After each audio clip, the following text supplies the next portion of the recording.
One of my favorite fishing stories happens to involve my son, who I've tried to bring up in fly fishing and outdoors activities since he was his knee-high to a grasshopper. One time we were up fishing at Kelly Creek. It's kind of an annual family outing for us, and we go up, take the trailer and the kids and the dogs and spend a week fly fishing and hiking around. And one year my wife and daughters needed to go home a day early, actually. So at 12 years old, and my son and I got to spend a whole day in Kelly Creek by ourselves, fishing wherever we wanted. It seemed from the morning all the way through the evening, everywhere we stopped and put in was loaded with willing trout. We saw bear that day, elk that day. I mean, it was a great day. I've got a picture I'll show you of him, catching one of his first trout on his own fly that he tied. But we lit them up everywhere we went. I mean, all the way to a really special place with a huge hole and this big rock, and we were able to position ourselves. We made our way over to the rock, and the river level was at just such a point to where we could dabble the hole without being seen at all and just drop right into a huge pool, and every trout in it was right there at the seam looking. And my son caught 4 or 5, 15, 16-inch big burly trout out of there that day. And to take a beginner fly fisherman and put them in the one spot nobody could not catch fish in, and just really get him hooked. Just really an excellent, excellent day. My journey into fly fishing really started more with gear fishing, and I like to fish small creeks and streams and terrorizing the trout. A buddy of mine had a fly rod, and he seemed to be able to get his fly into the holes in the right pockets. It was clearly having an easier time putting his fly in the hole than I was with a spinner. And so I tried it, and then I switched over to fly fishing pretty quick, and I've been away from gear fishing ever since. There's so much more to it than just gear fishing. There's the casting and, so much finesse involved and everything. It isn't just throw it out there and hope. There's a lot of strategy involved. So I really owe my start in fly fishing to one of my good buddies. I'd say what helped me most along in my journey with fly fishing was a good friend that I've had that's since passed, unfortunately, but was a fanatic fly fisherman, and he's the one that really laid out the path for me and really helped me, every step, just about everything I know about fly fishing, about how to tie, how to read water. I mean, all of that from my buddy Craig. So yeah, I'd say Craig Bodner was the biggest advance in my fly fishing. I love fly fishing, I think, for 2 reasons. One, it's a challenge. It's something you have to think about, you have to plan, you have to strategize. What are the bugs involved? What hatch is coming or going? And you have to have the right equipment with you. You have to, a lot of things have to line up. So, a lot of it's the challenge, and the other part I think is clearly the adventure. I love where we have to go to fly fish. I think you look down the river, and my first thought is what's around that corner, and then again what's down at the end of the next straightaway and around that bend, and it just really keeps me going. I think that's what I love the most about it, the challenge and the adventure. I think what I would want my family to know about my love of fly fishing is that I need to do it more. That's really the only thing that they don't already know about me. So if there's anything they could do to help me along, it would be help me get more time to do more of it.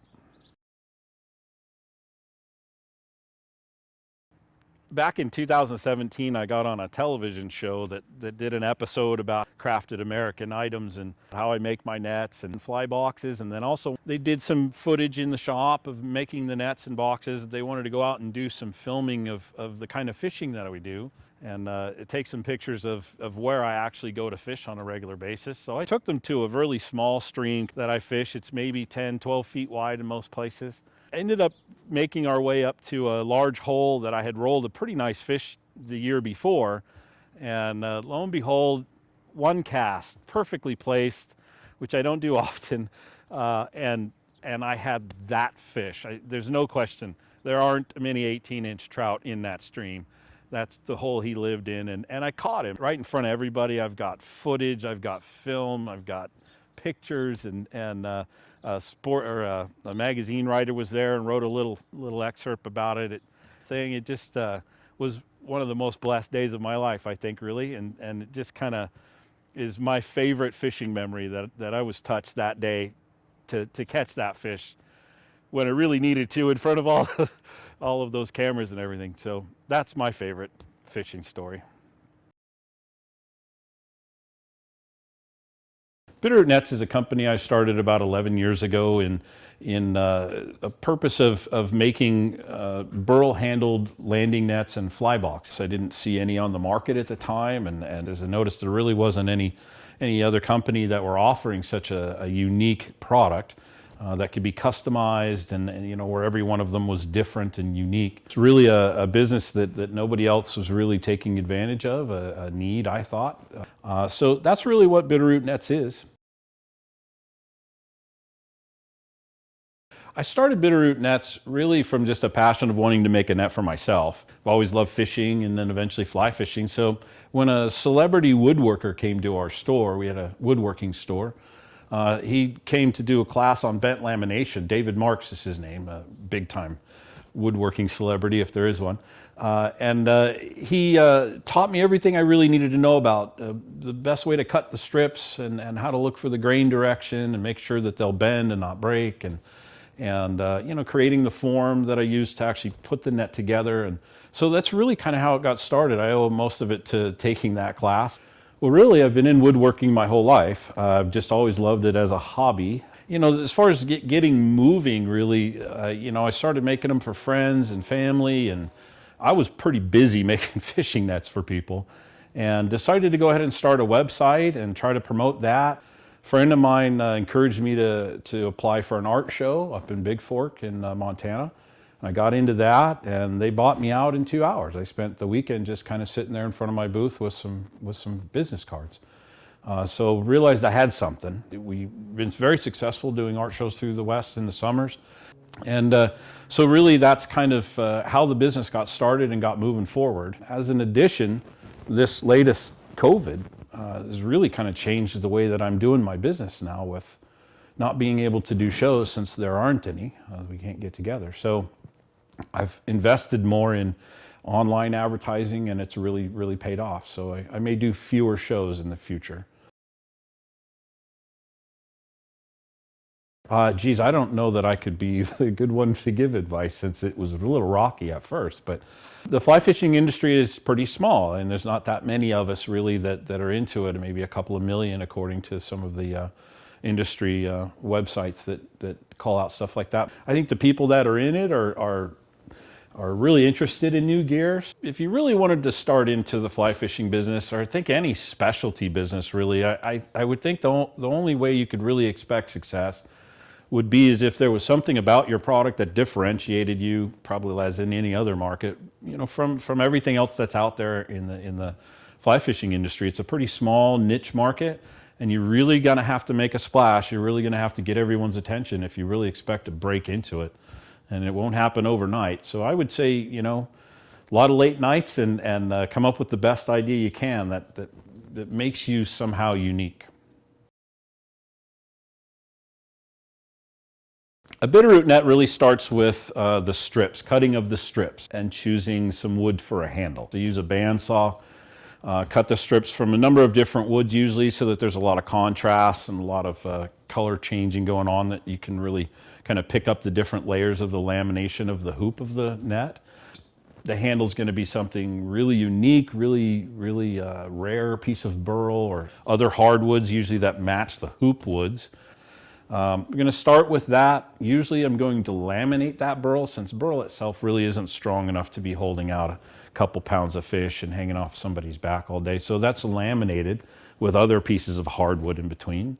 And then once I have the handle created, I shape it with the bandsaw, and then I use a flush trimming bit and a template to cut the handle to an exact shape so that it fits into the molds that I have. Well, the handle itself is stabilized with an acrylic fluid that we soak the handle in, and that's put into a vacuum. Basically, we exchange the air for the acrylic fluid, and then you heat the acrylic fluid to 200, and it literally hardens it inside the wood. So there's not just a finish on top, there's plasticizing all the way through the core of the handle. So our products are completely waterproof before they even get the first coat of finish. For our needs, that's a perfect solution. It's a process knife makers came up with years ago to stabilize the wood in their handles so that they could be washed. So a Bitterroot net is essentially completely waterproof without any finish on it. But on top of that, I go through a seven layer process to finish the nets to make them completely waterproof even before you got to the treated wood. So really that's kind of generically overall the process of creating a Bitterroot net. A Bitterroot Nets fly box is made really starting with the frames. We create the frames using a lock miter joint in the corners. It's the strongest real joint that we can use in the corner to give a mitered look to the corner. Once those frames are created, there's some holes drilled where some magnets are installed, actually just under the surface here to help close it, to help keep it closed. After that's completed, the skins go on, again, after they've been through the acrylic stabilizing process so that they're completely waterproof. And this particular one here is the top edge of two different burls where a river of turquoise was laid down in between.